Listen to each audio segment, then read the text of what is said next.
की आपल्या लाईफ पर्पजमध्ये आपण एक गोष्ट सतत मनात ठेवून जगणं आवश्यक आहे, आणि ती गोष्ट म्हणजे आपलं मन जशी एक गोष्ट करते तशीच प्रत्येक गोष्ट करते. म्हणजे आपण जर आपलं टेबल आवरून ठेवत असू तरच आपले इन्कम टॅक्स रिटर्न्स वेळेत जातात, तरच आपण सिग्नल्स पाळतो, तरच आपण आपल्या पाकिटामध्ये किती रुपये ठेवलेत हे आपल्याला कुठल्याही क्षणाला माहिती असतं, तरच आपण इलेक्ट्रिसिटीचं बिल वेळेत भरतो. जर आपण टेबल नीट ठेवत असू आवरून तर. लाईफ पर्पज हा जो पार्ट आहे, या पार्टमध्ये आपण हा एक्सरसाइज जितक्या सिरियसली करू तितक्याच सिरियसली आपण आपल्या लाईफ पर्पज बाबतीत असू. कारण आपलं मन हे सिरियस असतं, आणि तो सिरियसनेस आपण वापरतो वेगवेगळ्या ठिकाणी. लाईफ पर्पजचा सिरियसनेस वेगळा असतो असं नसतं. उदाहरणार्थ, मी कॉन्ज्युरिंग माहिती आहे मूवी? मी समजा रात्री 11:30 वाजता उष्ण अवसान आणून एकटा खोलीमध्ये बसून कॉन्ज्युरिंगचे दोन्ही पार्ट्स एकाच वेळेला पाहिले, आणि तरीही रात्री जिवंत बाहेर आलो सकाळी खोलीतून, आणि त्या रात्री मला कोणीतरी पटकन असं बॉक केलं, तर ती भावाची भीती नाही आहे, कॉन्ज्युरिंगनी दिलेली मी आत्ता दचकायला वापरली. ज्याने कॉन्ज्युरिंग नाही बघितला तो मागं बघेल आणि कानपाडात मरेल. काय तुला वेळ जात नाही का तुझा? म्हण त्याला घाबरायला काहीच नाही. त्याला तो कशाला घाबरतोय? आत्ता सुद्धा मी जोरात ओरडलो, सगळे नाही घाबरले. काही जणांना वाटलं उचकी लागली असेल. त्यांना आतमध्ये भीती असते, आणि ती समोरून मोठा आवाज आला की सरफेसला येते. सिमिलरली आतमध्ये डिसिप्लिन असतं, आणि ते लाईफ पर्पजवर चालताना वापरलं जातं. The way mind does anything is the way mind does everything. तुमचं मन जशी एक गोष्ट करते ना तशीच सगळी करतात. म्हणजे मला माहिती आहे, मला 3 चॅप्टर्स करायचे आहेत, माझ्या डोक्यामध्ये काही शिरत नाही हे पण आहे. चला मी 1 कप कॉफी करून घेते आणि अजून 1 चॅप्टर करते. ही ती माणसं आहेत. तुमचं माइंड एक गोष्ट कशी करते ना तसेच सगळे करते. जर तुम्ही ठरवलं की मी 2 तास रियाज करणार, आणि 1.5 तासानंतर तुम्हाला कळलं की खूपच महत्वाचा कॉल वाचतोय आणि तुम्ही रियाजावरनं उठला नाहीत, तर तुमच्या माइंडला हे कळतं की तुम्ही जेव्हा माइंडला सांगता आता झोप, तेव्हा झोपायचं असतं. ते कुठलाही विचार तुमच्या डोक्यात पाठवत नाही, कारण माइंडचं ऐकायचं हा तुम्ही झोपताना नाही विचाराचं ट्रेनिंग दिलं, रियाजाच्या वेळेला माइंडला ट्रेनिंग दिलंय की माझं ऐकायचं, कॉल आला तरी घ्यायचा नाहीये, तुला किती वाटू दे. त्यांची झोप पण व्यवस्थित असते. जे 4 तासाचं रियाज 4 तास करतातच.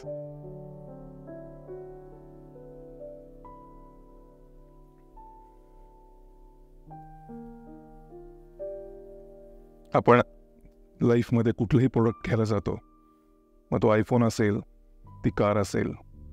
परवा तर मी एक वॉटर बॉटल घेतली, त्या वॉटर बॉटलमध्ये पण मला मॅन्युअल सापडलं की ही वॉटर बॉटल तुम्हाला माहीत नसेल कशी वापरायची, मॅन्युअल वाचून वापरा.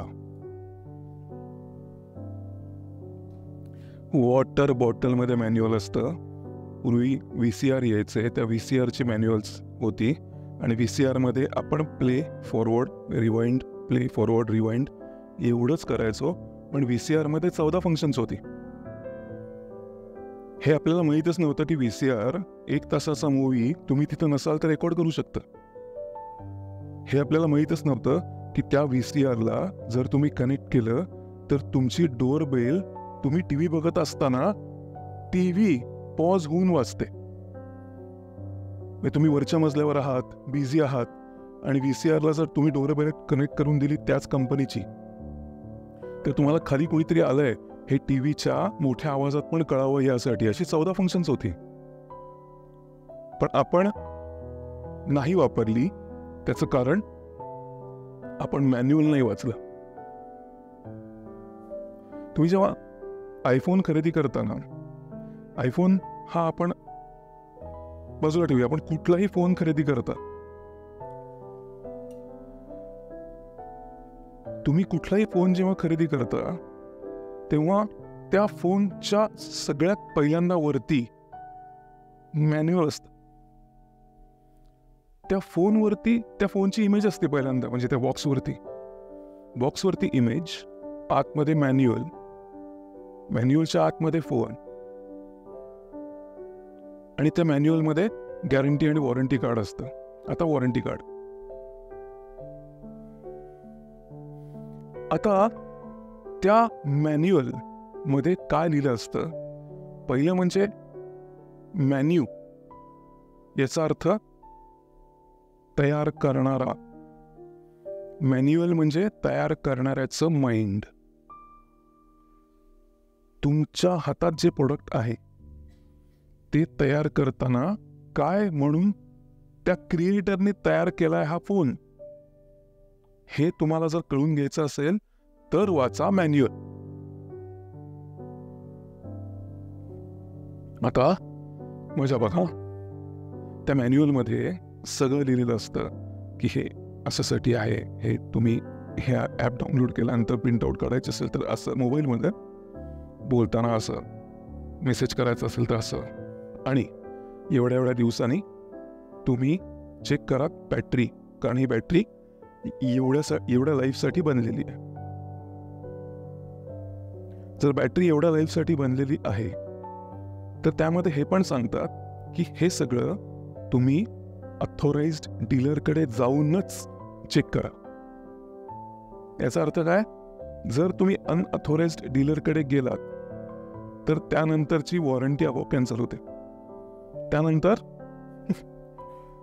तुम्ही त्या मॅन्युफॅक्चर, समजा तुमचा फोन आहे सॅमसंगचा आणि माझ्या भावाचं मोबाईल रिपेअरचं दुकान आहे म्हणून त्याच्याकडे गेला आणि सांगितलं स्क्रीनवरती मला काहीच दिसत नाहीये, तो दुरुस्त करून देईल, पण त्यानंतर सॅमसंग कंपनी त्याला हात नाही लावणार.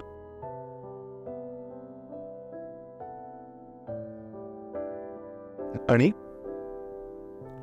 सॅमसंग कंपनी त्याला हात लावणार नाही हे एक. दुसरा पार्ट, जर सॅमसंग ही कंपनीचं उदाहरण आपण घेतलं, उदाहरण घ्या, सॅमसंग या कंपनीचं आपण उदाहरण घेतलं आणि त्याचं स्क्रीन चालतच नाहीये, असे त्या लॉटमध्ये, कोरियामधूनच त्या लॉटमध्ये 1,00,000 फॉल्टी पीसेस आले आणि ते विकले गेले. तर तुम्हाला माहिती आहे सॅमसंग कंपनी काय करते? परत मागून घेते, आणि परत मागून घेते त्यांच्या खर्चावर. लक्षात कळतंय का? तुम्ही परत पाठवायचा आणि खर्च त्यांचा, आणि रिप्लेसमेंट देते त्यांच्या खर्चावर. त्यांच्या खर्चावर रिप्लेसमेंट देते, हा प्रॉब्लेम नाही आहे. सॅमसंग कंपनी तुम्हाला ओळखत पण नाही. म्हणजे हे तर नक्की की त्यांना तुमची काळजी नाहीये. काळजी कोणाची आहे? ब्रँडची ना. तर तुम्ही कोणाचे प्रोडक्ट आहात?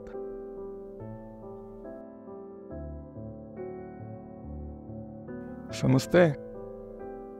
त्यामुळे तुम्ही सक्सेसफुल होणं हे त्याच्या ब्रँडसाठी चांगलं आहे, प्रोव्हायडेड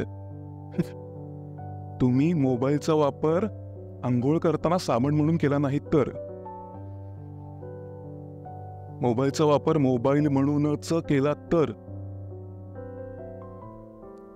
त्याच्या मॅन्युअलमध्ये जे लिहिलंय त्याच्यासाठीच मोबाईलचा वापर केला तरच सॅमसंग इज रिस्पॉन्सिबल. वा, मोबाईलनी छान पुऱ्या तळल्या जातात. म्हणून तुम्ही तो पुऱ्या तळ्याला वापराल आणि सांगाल, अहो काय सांगू, पुऱ्या नीट तळल्याच गेला नाहीत, मी परत देते. सॅमसंग कंपनी तुम्हाला फोन देणं बॅन करू शकते. त्यानंतर ते मग नाही आहे त्यांना ब्रँडची काळजी. सिमिलरली एक फोन कशासाठी काढलाय त्यासाठी नीट वापरला जात असेल तर तो नीट चाललाच जावा, तेव्हाच सॅमसंगला जर त्याची काळजी असेल तर तुमच्या क्रिएटरला काय वेगळं नाहीये. तुम्हाला कशासाठी पाठवलंय त्या लेनमध्ये जर तुम्ही पळताय तरच तुमचं सक्सेस ही त्याची जबाबदारी.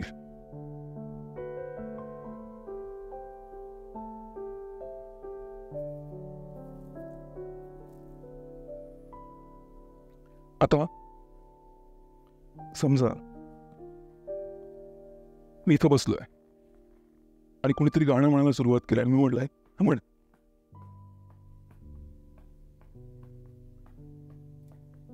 आणि खुर्ची परत केली का वाजत नाही नीट. हा खुर्चीचा पर्पजच नाहीये. बसता येत आहे ना, येत आहे, मग परत नाही करू शकत.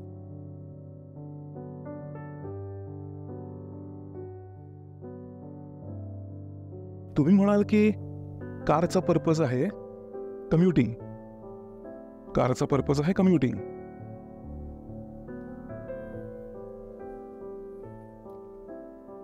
त्यांनी कम्युटिंग नीट ठेवलं की कारचा पर्पज सॉल्व्ह झाला, सर्व झाला. पण व्हॉल्वो ही कंपनी अशी आहे, ती सांगते की आमचा कारचा पर्पज कम्युटिंग एवढाच नाही आहे.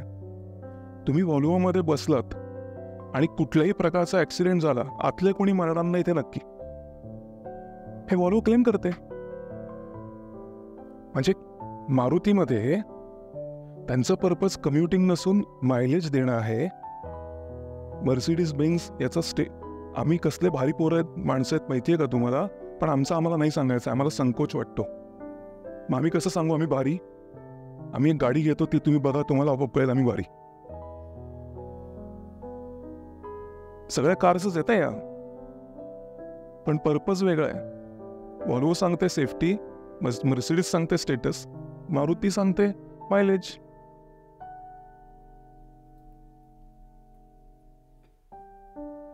सगळी माणसंच आहेत, दिसताना माणसंच आहेत, पण प्रत्येकाचा पर्पज वेगळा आहे. आणि तो पर्पज कळला कीच आपल्या क्रिएटरचा सपोर्ट आपल्याला मिळायला लागतो.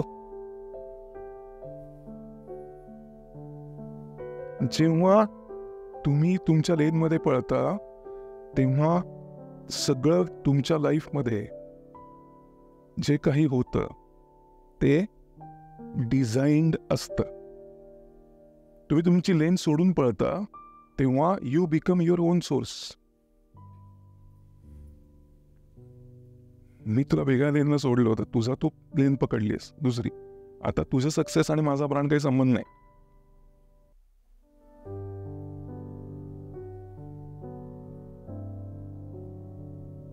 या लेनमध्ये या खुर्चीचा तबला नीट वाजत नाही, खुर्ची जबाबदारी घेणार नाही, क्रिएटर जबाबदारी घेणार नाही खुर्चीच्या मॅन्युअलमध्ये असं कुठेही लिहिलेलं नाही आहे की जर तुम्हाला भूपराग वाजवता आला